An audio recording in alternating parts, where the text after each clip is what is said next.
Okay, good deal. All right. Okay. So what we're going to do here, we're going to combine chapters 3 and 4, right? For one test. So we completed chapter. I'm going to turn the lights off here for the glare. It goes at getting it home. So we completed chapter 3, which is basically just kind of an introduction to the rest of these chapters here. All right. And so chapter 4 is mainly dealing with amendments. You remember what an amendment is? When you amend something, what are you doing? When you amend, ever change, basically changing, adding or changing, whatever like that. All right. So the Constitution basically, kind of when it was written, initially had the 7 articles, and then when the kind of like establishment of the Federalist Papers and the debate between Federalists and Anti-Federalists started to emerge, people like Thomas Jefferson, Patrick Henry, Aaron Burr, these guys were advocating that the Constitution doesn't protect necessarily or list specifically protections for individuals or states.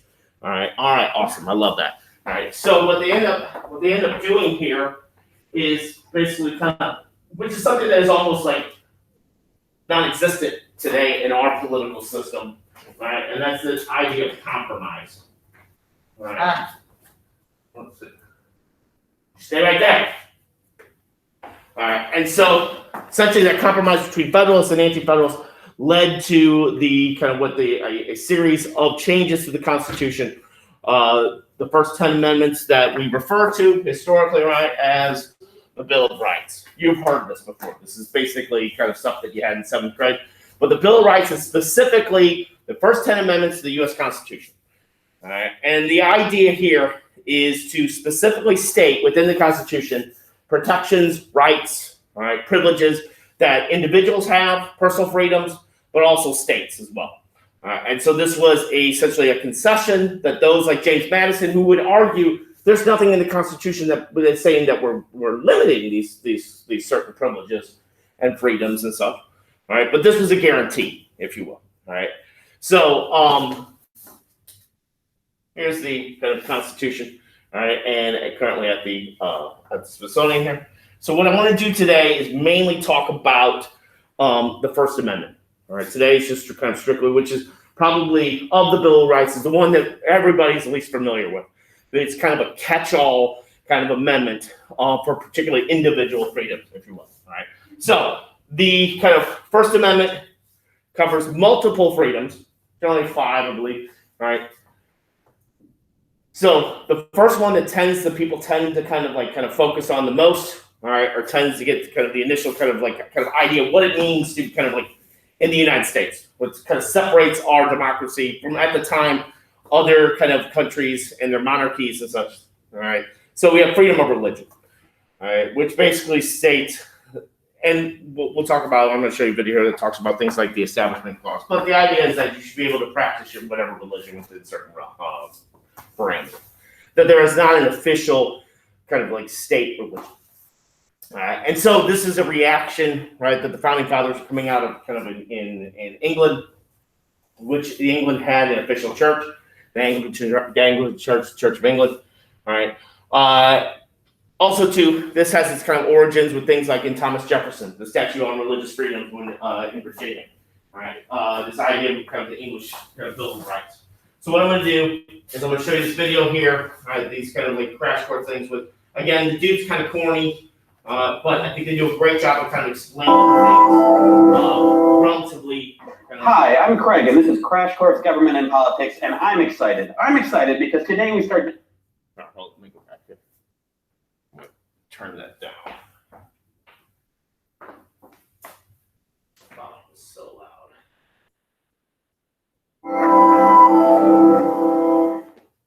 Hi, I'm Craig, and this is Crash Course Government and Politics, and I'm excited. I'm excited because today we start delving into Supreme Court jurisprudence with the totally non-controversial topic of freedom of religion. Now, other than being fun to say, jurisprudence means all the important cases on a particular topic. But unfortunately, I'm only going to be talking about a couple of them because they demonstrate how the Supreme Court reasons its way through a tricky issue.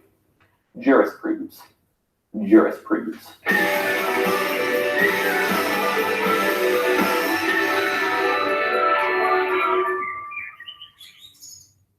So the Constitution deals with religion right there in the First Amendment, which is also the one that deals with speech and the press and assembly and petitions. Here's what it says. Congress shall make no law respecting an establishment of religion or prohibiting the free exercise thereof. It's the first clause in the First Amendment of the Bill of Rights, so it's pretty darn important. Notice it has two parts, and each one creates a separate religious liberty or freedom. The first part, no law respecting an establishment of religion, is called the Establishment Clause. Can you guess what the second religious liberty is? If you said free exercise, you're right. What do these two freedoms mean, though? Establishment of religion means that the U.S. can't create an official state church, like England has with the Church of England. This means that the First Amendment ensures that the U.S. does not have any state-endorsed religion, nor does it write its laws based on any religious edicts. And it's also the clause in the Constitution that deals with religious monuments and school prayers and stuff like that. The free exercise clause, in a way, is more straightforward. It means you can't pay for exercise. Gym memberships are illegal. But freedom isn't free. You're going to pay with pain. No pain, no gain.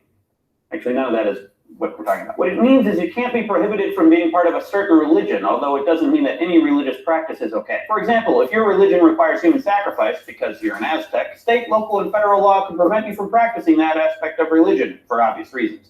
Although it couldn't prevent you from believing that human sacrifices were necessary to make the sun rise every day. We are going to anger a lot of Aztecs with this video stamp. There are a number of cases that establish this distinction between religious belief and religious practice, but my personal favorite is Church of Lukumi Babalu I versus Halea, because I love saying Lukumi Babalu I. You probably figured out that what these two clauses mean in practice has been determined to some degree by Supreme Court decisions. There's a bunch of them, but probably the most important one is called Lemon versus Kurtzman from 1971. Right off the bat, the Lemon decision is a little complicated because it combines two sets of facts, although they both involve public money and parochial schools. In one case in Rhode Island, the state was using taxpayer funds to pay teachers in parochial schools in an effort to educate Rhode Island children, which is generally a good goal. In the other case, in Pennsylvania, the state was paying teachers in private schools to provide secular education services. But enough with the setup. Let's go to the thought bubble. The Supreme Court in Lemon versus Kurtzman devised a three-prong test to see if the state law violates the First Amendment religious freedom clauses. Under the first prong, the court looks to see whether the law in question has a secular legislative purpose. In this case, the purpose of the law was educating children, which you'll remember is one of the powers reserved to the state, and for the most part is a secular purpose. Under the second prong, the court examines whether or not the law's principle or primary effect neither advances nor inhibits religion. Here again, the court found that paying private school teachers or using private school facilities did not necessarily promote religion or prevent students from worshiping as they wanted to. The third prong requires that the law under consideration does not create excessive entanglement between a church and the state. This is the one where both the Rhode Island and Pennsylvania laws got into trouble. In Rhode Island, the school buildings where the children were learning were full of religious imagery, and 2/3 of the teachers were nuns. The court paid close attention to the fact that the people involved were kids, ruling, "This process of inculcating religious doctrine is, of course, enhanced by the impressionable age of the pupils, in primary schools particularly. In short, parochial schools involve substantial religious activity and purpose." In Pennsylvania, the problem was different. The court ruled that in order to make sure that the teachers were not teaching religion, the state would have to monitor them so closely that it would be excessive entanglement and give the state way too much control. They ruled that the very restrictions and surveillance necessary to ensure that teachers play a strictly non-ideological role give rise to entanglements between church and state. Thanks, Thought Bubble. So it's pretty complicated, and I'm not 100% sure that I find it convincing. First of all, the justices engaged in some slippery slope reasoning about the Pennsylvania case. The court argued that even if in this situation the secular purpose was a good one, there's a tendency for states to take more and more power for themselves. But my bigger concern is that all three prongs in this case were given equal weight, and I'm not sure that they always should be. I mean, you got the one round one and then the two, long ones. You can pull that round one, it's just for grounding. What the ruling in this case meant was that the secular purpose, educating children, was not going to happen, or at least would be made more difficult. Also, you could argue that it was kind of paternalistic, assuming that kids wouldn't be able to block out religious imagery. But since they are kids, maybe a little paternalism is okay. You spit that gum out, Junior. So Lemon versus Kurtzman built on an earlier case, Engel versus Vitale, which ruled that prayer in schools violated religious freedom. You would think that taken together, this issue would be pretty much put to bed. Yet every few years, a case comes along involving prayer in school, and now they apply the old three-prong Lemon test. For example, one state adopted a statute mandating a moment of silence at the beginning of each school day. One of the purposes of this statute is to provide students with an opportunity to pray at school. Another purpose is to create a calming atmosphere in the classroom to better promote learning. The first purpose doesn't look so secular, and as for the second prong, it doesn't necessarily advance or inhibit a particular religion. Students can choose not to pray at all. Is this excessive entanglement? That's always going to be difficult to say, especially since excessive is pretty subjective. But if you go on the standard of the Pennsylvania case in Lemon, almost any religious practice in school could be excessively entangling because the state is going to have to step in and monitor it. Some school systems have tried to get around this by having the prayers led by students because they aren't agents of the state. But then you have the issue of how much a student-led prayer is really led by a student. And how do you find out without more monitoring and more state entanglement? The lemon test is an attempt by the court to set up a framework for analyzing future situations where religion and the state might get mixed up. It's probably better than having what legal scholars like to call a bright line rule about religion in public spaces like schools and courthouses. But it does leave a lot of wiggle room, and it seems that it encourages future cases because we keep seeing that. The funny thing is, religious freedom is one of the less controversial protections found in the First Amendment. If you don't believe me, wait until our next episode on free speech. Just wait. You just wait. Did you guys hear what he said? See you next time. Chris? All right. So in the aspect within the First Amendment here, which we'll talk about when we get to the Supreme Court, how in many times the Supreme Court, their job is to kind of interpret these, not just laws, but kind of how these laws kind of tie in with the Constitution. But you're talking about the entanglement clause there, right? The establishment clause, the idea of separation of church and state. There should be a clear division between government and religion in that idea, all right? So periodically throughout, we have in kind of history here, we have various kind of cases that are brought before the Supreme Court that are testing the kind of entanglement kind of clause and the kind of establishment clause here within this concept of separation of church and state. But again, within this here, this was our founding fathers were put this in here in the idea to kind of like separate from themselves from what England was having. All right. And so another freedom here kind of tied in with this as well as freedom of speech. The idea, and we hear this as like, the idea of like, and being able to express ourselves without the idea of government interference, right? Without the idea of like, I can say various things, right, about our, you can say the idea of freedom of speech. I can say, be critical of the president, right? But I have limits as well. There's freedoms, but there's also this idea of kind of limits that kind of baked into this concept here. There was this kind of popular idea where it's like, I can't yell fire in a crowded movie theater. All right, this was from a Supreme Court case here. And the idea here, if there's not a fire, I should say. All right. Now, why is that? Why is that a limit? Yeah, because like if I'm just like a stand-up fire and there's no fire, somebody could get hurt in the process of kind of basically leaving the movie theater, right, so to speak. All right. So like I could be critical of president. All right.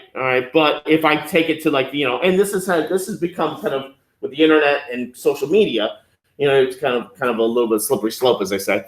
But I can't like advocate like to murder. Say, I'm not a fan of the president, but if I take it to like where I'm advocating for violence, then my freedom of speech kind of stops there. All right. If I'm advocating, there's cases in which you have freedom of speech, but the idea is it's like you cannot incite violence. You can't. Your speech shouldn't hurt other people. All right. And so within this concept here, again, baked in here is there's freedoms, but there's also somewhat kind of limits. And a lot of that is, again, like with the previous video, it's kind of tied in with the Supreme Court when we talk about like certain Supreme Court cases that focus on freedom of speech. Like there was a famous case, Tinker versus Des Moines, Iowa School District, in which the students were protesting the Vietnam War, and they were wearing armbands with peace symbols on. Right, seems like today, like kind of very all right, a limit.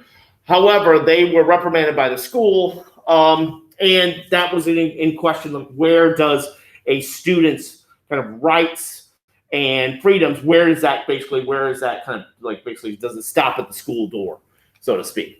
All right, and there was another case over in St. Louis in the late 80s at Hazelwood School District, issue over school newspapers tied in with freedom of speech.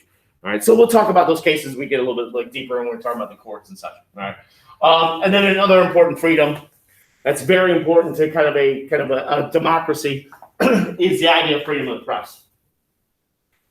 The idea that this free expression in a written form without like when you talk about government interference is basically arresting you for writing an article critical of the government, right? In certain countries, you have that, where you have the press is basically controlled by the government. All right. Sometimes it's overtly, like during the time of communism, you would have a lot of like in Russia, there was a famous newspaper called Pravda, which was basically just essentially the kind of the media wing of the communist government, right? And at other times, it could be somewhat more subtle than that. All right, so the idea of a kind of free and independent press is kind of important to the kind of the concept of democracy to kind of keep those who are in power honest, if you will. Right, and this is getting kind of confusing here with the internet and such, because this whole concept of fake news, as it was kind of like coined, right? People tend to kind of now are somewhat kind of suspect of the media for whatever reasons, right? If you will, right? But the idea with when you were talking about the idea that you're not supposed to basically, as a kind of under the First Amendment, within reason, right? You can't just kind of be printing false information about someone, right? So I'm going to show you this again, this is another little video here, it's a short thing here, talking about freedom of the press. This will be the last one we'll watch today.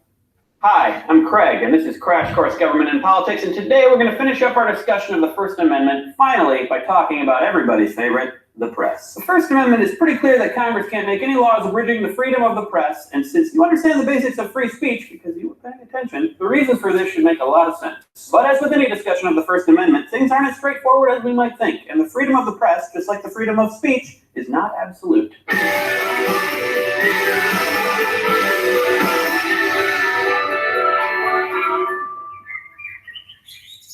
The main thing to know about the First Amendment and the press is that it prevents the government from censoring the press. For the most part, this means preventing the press from publishing some information in the first place, although it can also mean punishing a news agency after they publish something. Let's deal with pre-publication freedom of the press first. Let's go to the thought bubble. Censorship of the press before a story is published in print, broadcast, on television, radio, or the internet is called prior restraint, and the Supreme Court ruled that it was not allowed in a case called Neer versus Minnesota. In that case, a newspaper called the Saturday Press was going to publish a story that the city of Minneapolis was under the secret control of a cadre of Jewish gangsters, in particular the mayor and chief of police. City officials obtained an injunction to stop the publication of the story, and they gave the Saturday Press editors the opportunity to go before a judge to prove that the story was true. I'll get to this question of truth in a minute. The judge ordered the injunction and said that if the newspaper violated it, they would be punished for contempt of court. Instead, the newspaper countersued, claiming that Minneapolis and Minnesota were violating their freedom of the press. The Supreme Court agreed that no government was allowed to censor the press because a free press is essential for the political system to work. They based their decision on a lot of history, including Blackstone, the British legal authority, which explained, the liberty of the press is indeed essential to the nature of a free state, but this consists in laying no previous restraints upon publications, and not in freedom from censure from criminal matter when published. And they also relied on an important American authority on the Constitution, James Madison. Heard of him? Who derived a lot of his constitutional expertise from the fact that he wrote the thing. He said, this security of the freedom of the press requires that it should be exempt, not only from previous restraint by the executive as in Great Britain, but from legislative restraint also. Citizens need a free press to be able to criticize the government and to expose government wrongdoing, because otherwise the government can get away with all sorts of things that we don't want it to, like say spying on us and reading our email and reading our spies' email. Of course, even with a free press, the government can do this, and what constitutes the press in the age of the internet is a debatable question. WikiLeaks, anyone? But the basic proposition that the press must be able to protect us against an overreaching government still stands.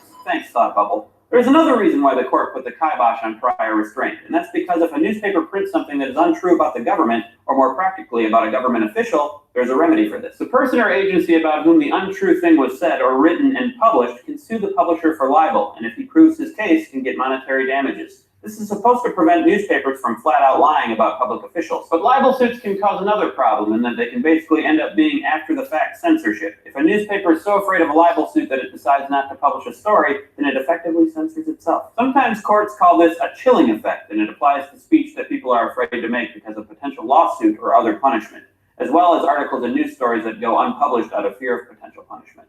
Tell you what, I ain't afraid of punishment for that.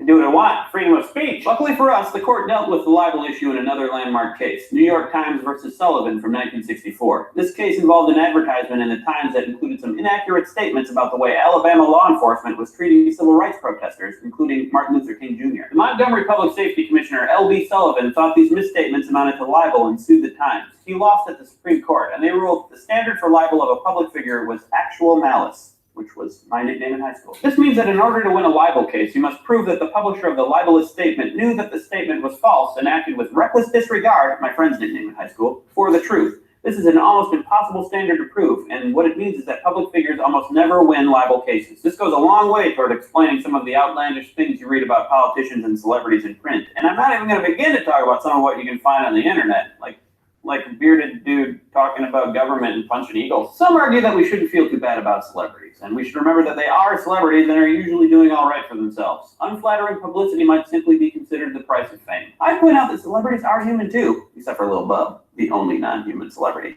and probably don't like being libeled. I guess Jar Jar Binks is another non-human celebrity, and he gets a lot of bad press.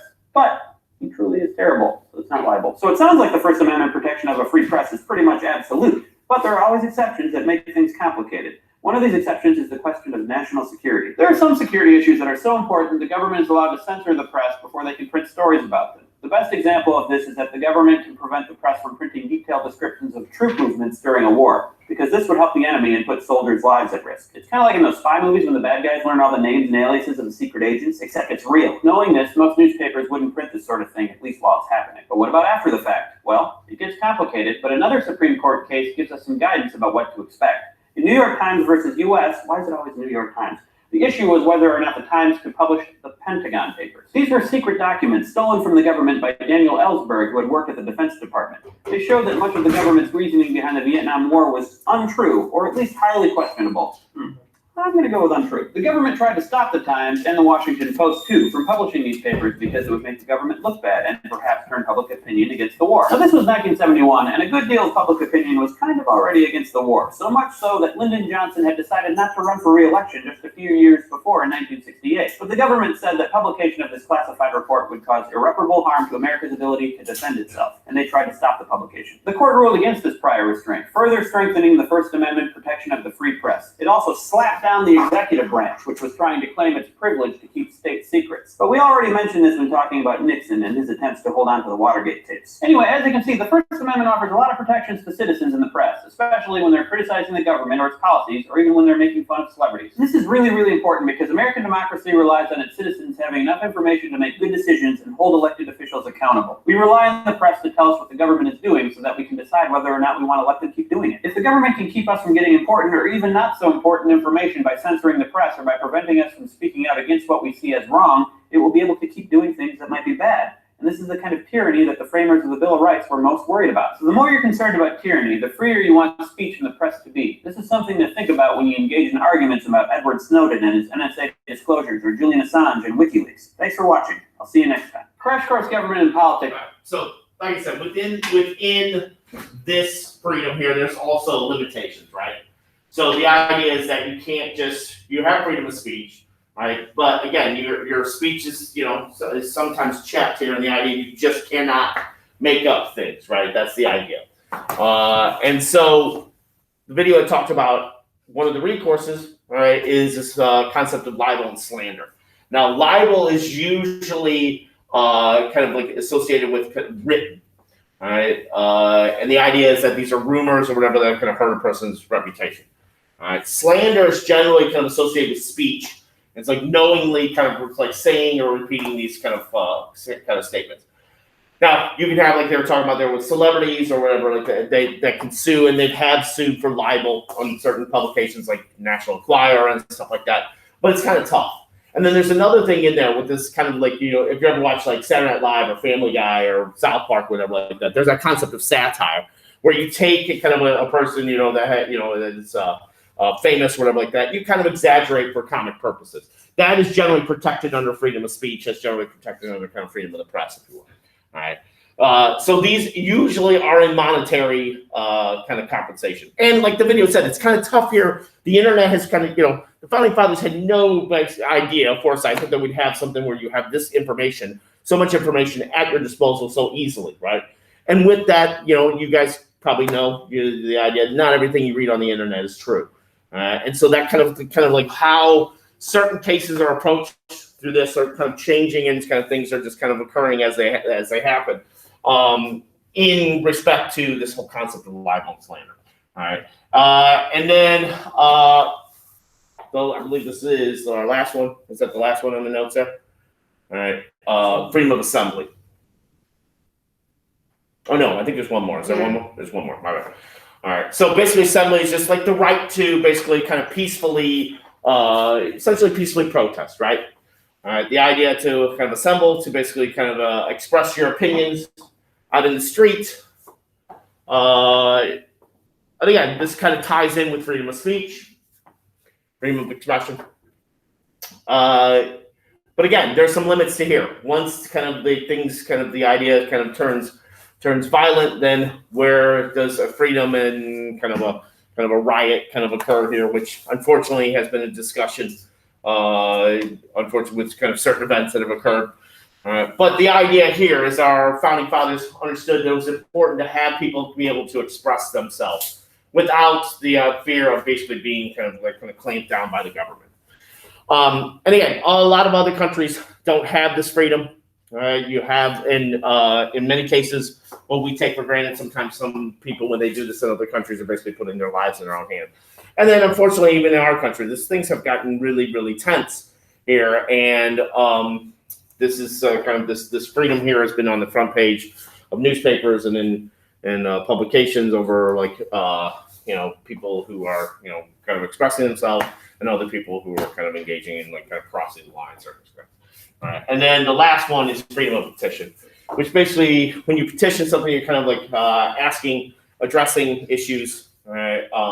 Petitions, you could sign petitions to send to the government for various things.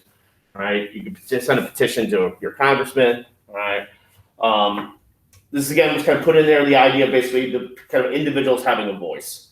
Right, and this one's usually the one that's probably the least kind of controversial. Right, but usually we talk about freedom of speech, freedom of religion. These are all going to be cases that we will talk about again when we talk about the Supreme Court, when we talk about the judicial branch. Right, because they're kind of basically going to be able to have to. Kind of make decisions based on their constitutionality, based on the fact how they match up with the Constitution. All right, so I'm going to stop that right there.